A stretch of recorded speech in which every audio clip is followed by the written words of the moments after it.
Alert day conditions are still expected on Saturday afternoon and evening for strong winds, some hail and heavy rainfall at the very latest future track projection that I'll show you in just a couple of moments.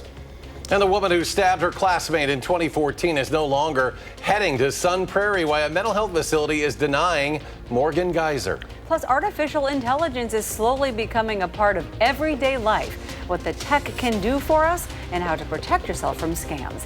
That is all coming up on News 3 Now at 10. Good evening, and thanks for joining us, everyone. I'm Sarah Carlson. And I'm Eric Franke. Heavy rain on the way for the Madison region. Alex, how much are we looking at? We could be looking at a couple of inches of rain as part of our alert day conditions Saturday afternoon and evening, setting up the stage going on into Sunday and Monday, depending on how the thunderstorms evolve later Saturday. Could be bringing us those several inches of rain, but the severe weather threat also for strong winds and hail for all of southern Wisconsin as we go into Saturday afternoon and evening, and some very latest projections right now from our future track model here to show you that we could be looking at a couple of storms way out to the Mississippi River right around 6 o'clock. But watch what happens as we head towards noon tomorrow. Thunderstorms lining up right along the Mississippi River, maybe just east of the Mississippi River. That's a little bit different. Earlier in the evening, it looked like those thunderstorms are going to hold off till maybe 3, 4 o'clock in the afternoon. This is a bit sooner. As we head into the afternoon hours, 3, 4 o'clock, that line may already be through the Madison area or moving through the Madison area with strong winds and hail. We can't rule out a brief spin-up tornado.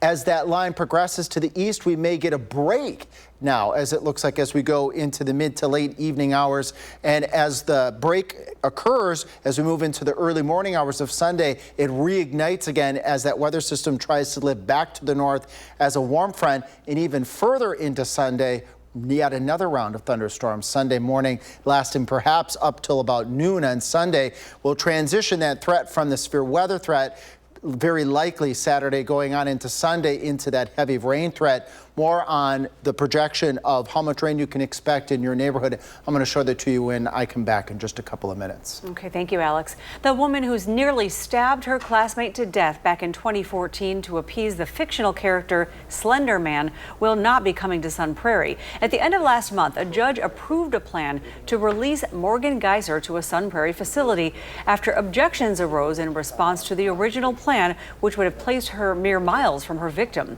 Morgan Geyser's lawyer says the facility denied Geyser now due to publicity surrounding the placement. That Department of Health Services now has to look for an alternative. We now know the names of the man and woman involved in a fatal Dodge County crash early yesterday.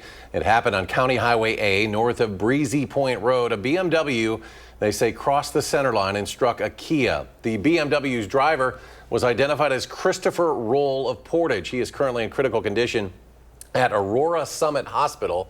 The Kia's driver was identified as Samantha Pavelka of Beaver Dam. She was taken to Marshfield Medical Center, where she later died. The crash remains under investigation. Well, artificial intelligence is seemingly everywhere, and it just keeps advancing. Well, with the 5th version of ChatGPT now available to users, our Maddie Himes set out to find out what people think of AI, or if they prefer to let the AI do the thinking for them. The news story you're about to watch was written by a real person, me. I promise. But that's not always the case these days. And with AI platforms advancing, it's getting harder to tell what's real and what's not. I saw a video the other day of like bunnies jumping on a trampoline. That almost got me, yeah. I've had a few bad leads, and so I don't trust it so much. If the evolving realism of AI models puts you on edge, you're not alone. You can't completely trust everything that you see. You have to do your research. And now OpenAI markets ChatGPT 5 as a significant leap in intelligence over its previous models. A leap in what direction?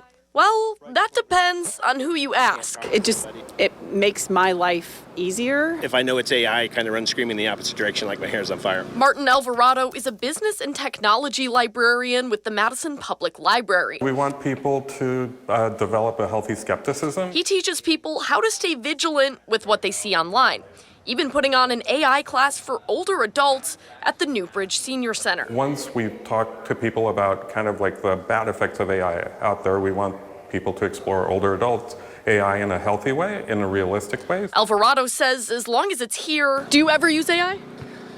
Well, yeah, you can't help it. It's just, it's inevitable. We can find ways to use it to our advantage. My dad uses it a lot, actually. Like, instead of Googling, he'll just use ChatGPT. I use it for helping me write letters. It gives me a great place to start. Just letting people know that things are out there and that there's ways of learning, because they don't know that being in constant fear of something is the healthiest attitude. But ultimately, your attitude toward it is up to you, the human. I avoid it at all costs. If I don't ever have to be involved with AI till I die, that would be good. Reporting in Madison, for real, for now, I'm Maddie Heimsch, News 3 Now. Maddie, thank you. The Madison Public Library is hosting a How to Talk with AI event next Tuesday, August 12th at its central location. The class is open to the public. All you have to do is register at the Madison Public Library website. President Trump wants to chart a new path for Americans on the road to retirement. A new executive order would allow workers to invest savings from their 401k plan in higher risk assets. Things like private equity and cryptocurrency. Private equity and crypto firms have long sought access to the pool of 401k funds worth trillions of dollars. There's no law that prevents this right now, but right now what happens in the Labor Department is they say whoever is the plan sponsor has to put assets inside of the plan that are in the best interest of the participants. So while the executive order would give workers more choices in retirement planning, the rewards might not be worth the risks. Those assets tend to be volatile and hard to get rid of, and they also come with a hefty fee. The job market is slowing. There is some fear prices could go up, and that has many Americans rethinking their travel plans. Earlier this summer, a survey from LendingTree found more than 70% of Americans worried economic uncertainty would impact their ability to travel. It also found about half of all Americans are cutting back on the number of trips they plan to take. Analysts say there are easier ways to take time off without spending a lot of money. There are plenty of cool places around you, or that are a short plane flight or a little bit of a road trip away from where you live. And it really is important to take that vacation time that you have. Recent data shows some vacation hotspots like Vegas and Cape Cod have seen a drop in tourism, though some of that is related to international travelers avoiding the United States. UW Health's Carbone Cancer Center is hosting a fundraiser for research this weekend. The center is inviting the community to its 12th annual Roll and Stroll for pancreas cancer. They're hoping to raise $150,000 this year, with all of those funds going to the cancer center.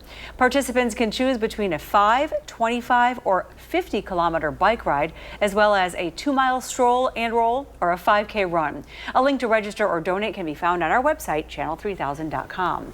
And according to a new report from the CDC, most Americans consume more than half of their calories from ultra-processed foods.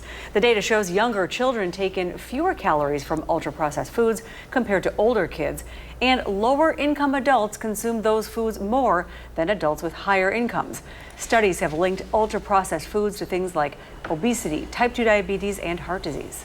You don't have to cut out all ultra-processed food to lose weight. Even cooking a few meals at home a week can make a really big difference.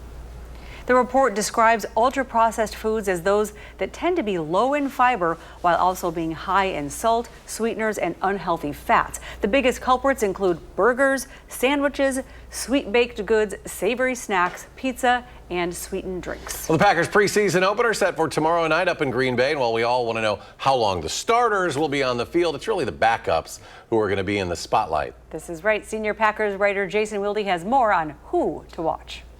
We all know what NFL preseason games are. They don't count in the standings. The biggest stars play very little, if at all.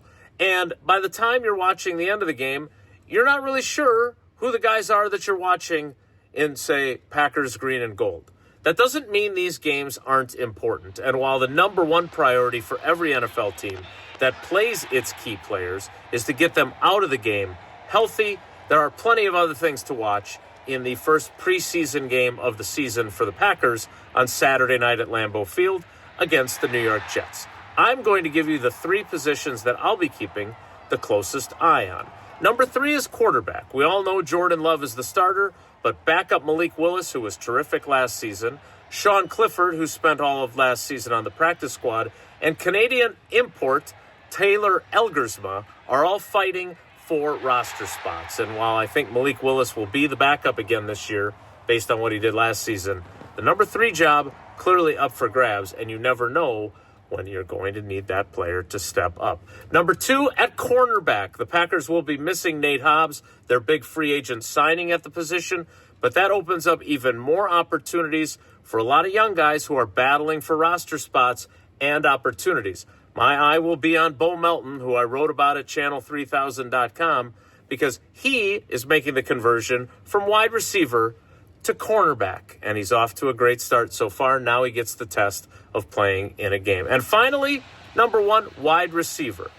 First-round pick Matthew Golden is surely going to see some time. We'll see if he can show off to the fans and to the crowd what he's shown us during training camp so far. But again, a host of young wide receivers in a very crowded room looking to make an impression.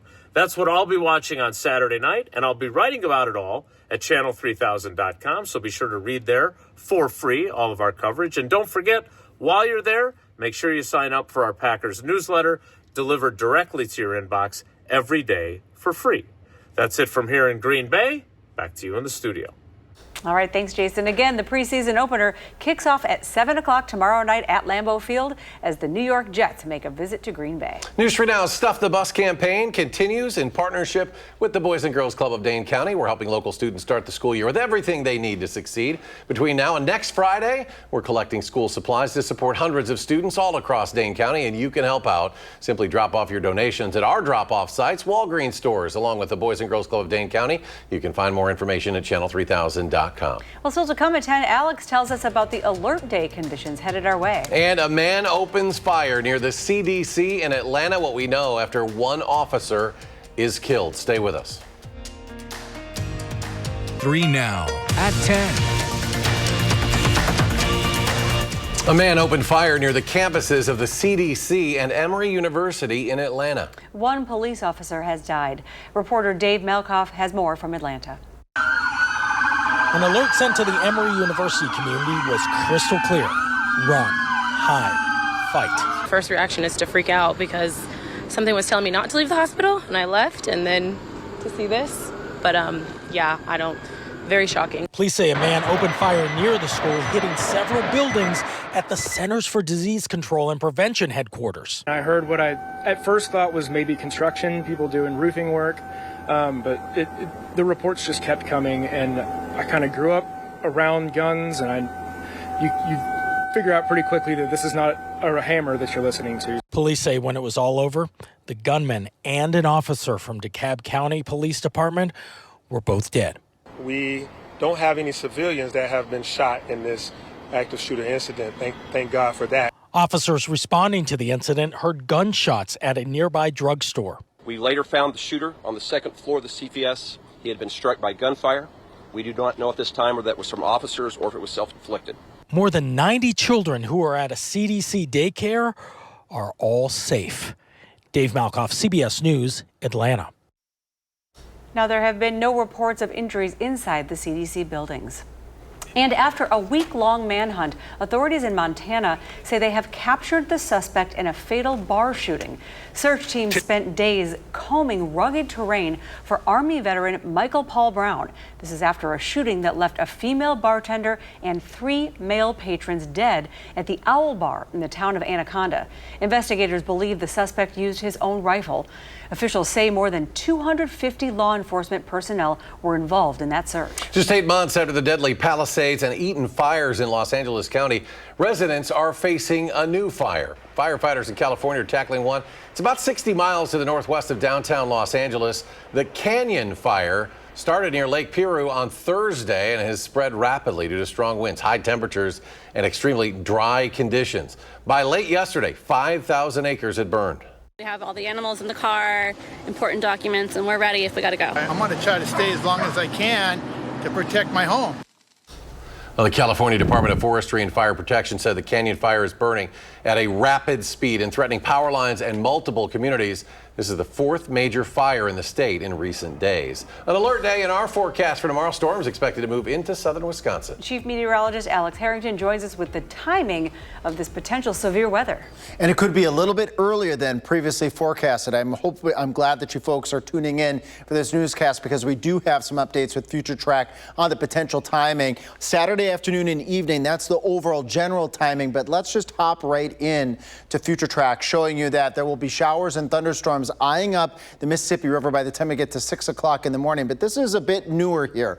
Latest projections showing, and this is one of the weather models that's been more consistent with what it is projecting. Thunderstorms eyeing up the Mississippi River over towards Viroqua, Boscobel, down to Prairie du Chien, perhaps as early as noon. As we get towards 2, 3 o'clock, that line races across southern Wisconsin. Perhaps its southern extent not quite as filled in, so maybe a little bit more isolated down towards the Wisconsin-Illinois border, but stretching up to Madison, then up towards east central Wisconsin.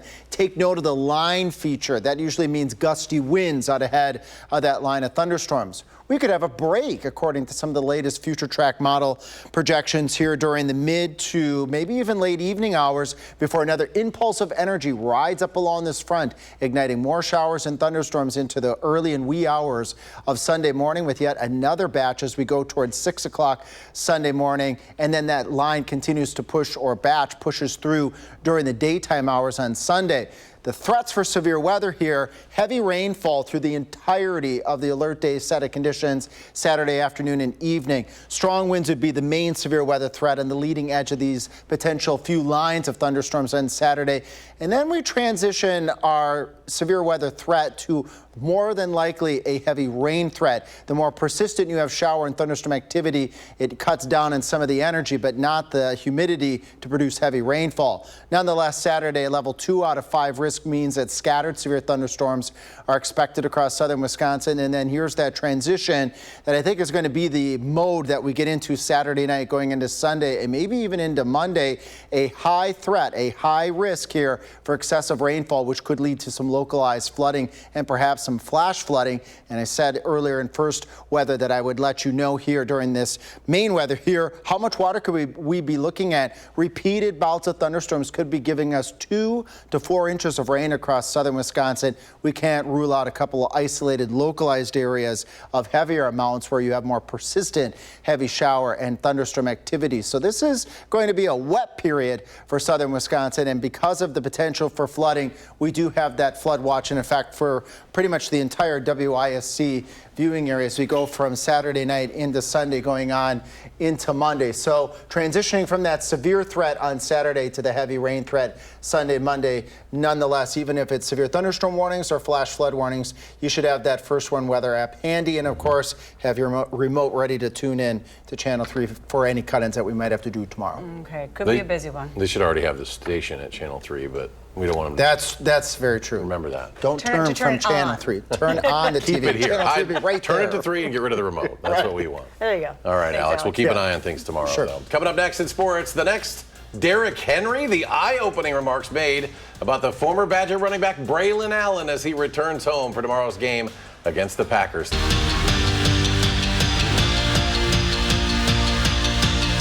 When the Packers open the preseason tomorrow night against the Jets, it won't just be the start of the football season, but Braylon Allen is coming back to Wisconsin, too. The former Badger and Fond du Lac native set for his second year now as a pro, and one of Green Bay's running backs who played with Allen in New York last season says he's due for a big second season. I told Braylon, man, I call him Big Baby, but because he's so young, but he's so effective. Like not just his size, like he actually got a great burst to him. Everybody thinks it's just his size. Everybody think he can't run, but he could actually run. He could catch the ball out the backfield. He could block. Braylon gonna be a great running back. To me, I don't know what people say. I say he could be next to Derrick Henry. That's what I say. That's what I told him. Well, Wisconsin football is nearly 2 weeks into fall camp, which means they're almost ready to pack up and leave Platteville. For Luke Fickell, there's tremendous value in going away for fall camp. He says, especially this season, he has seen his team lean into the 2-week trip this year more than others. The ability for those guys to not have any place to go and to hang around each other, and you develop some things. And we did okay in the first 2 years. I think that I've seen more from this group, and I'll be honest with you, in the last few days of just recognizing, taking advantage of this time where they are. I feel like we're in a really good place, and we just got to keep rolling.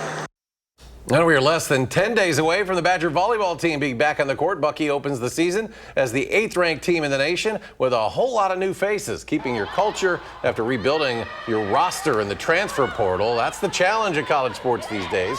But it helps having an Olympian on your sideline like assistant coach Lauren Carlini. It's about how do we maintain that base culture of what Badger volleyball is, and a lot of that is bring it mentality, you know, and healthy conflict and rising to the occasion. There's a lot of things that are built into our training and just our meetings that we live by, and so it's a great start to kind of where we can be. And after a clean sweep of the Nationals and Braves on a 6-game road trip, the Brewers hoping to keep the win streak alive with the Mets in town. Bottom 9, up 3-2. Jeff McNeil, he had a base knock to center, trying to score Starling Marte. And look at that throw from center field. Blake Perkins with the absolute dart. And he will gun down Starling Marte at home plate to end the game on that play. 3-2 Brewers, and the Cubs lost in St. Louis, so Milwaukee's lead is 5 in the Central. And a reminder, Tuesday, watch the Brewers Pirates on our sister station TVW. Jose Quintana against Paul Skeens for Pittsburgh. And that's all for sports. Alex, finally tonight, as Texas communities continue to clean up after last month's flooding, a startling scientific discovery was made. Volunteers helping to clean up debris stumbled upon authentic dinosaur tracks dating back more than 100 million years. More than a dozen prints have been found, 18 to 20 inches in length in a crisscross pattern. This is pretty unbelievable. A Texas paleontology professor believes they belong to the Acrocanthosaurus. You were practicing this. Acrocanthosaurus. I know, I had it. She but practiced this for 2 minutes in the you saw it commercial. in the teleprompter, it was messed up. That predatory dinosaur lived around 115 million years ago. It could grow to 35 feet in length. That's as tall as a telephone pole. It's tall. Yeah. Experts plan to return to the site to thoroughly study the tracks of the Acrocanthosaurus. Oh my gosh, she did it. She practiced it. I'm telling you. was. This was like a 2-hour thing. She was practicing all night. All night. Alex is back. Final check of the forecast, and we're going to be maybe looking at a lot of rain tomorrow. A lot of rain, some storms. Some of those storms could be severe with damaging winds. Can't rule out some hail. I think the tornado threat's very low. I really think the mode is going to be pushing towards the heavy rainfall as we go from Saturday night into Sunday. Some places picking up several inches of rain, and we can't rule out the potential for some flash flooding in southern Wisconsin as we go out into Sunday, and perhaps lasting into Monday.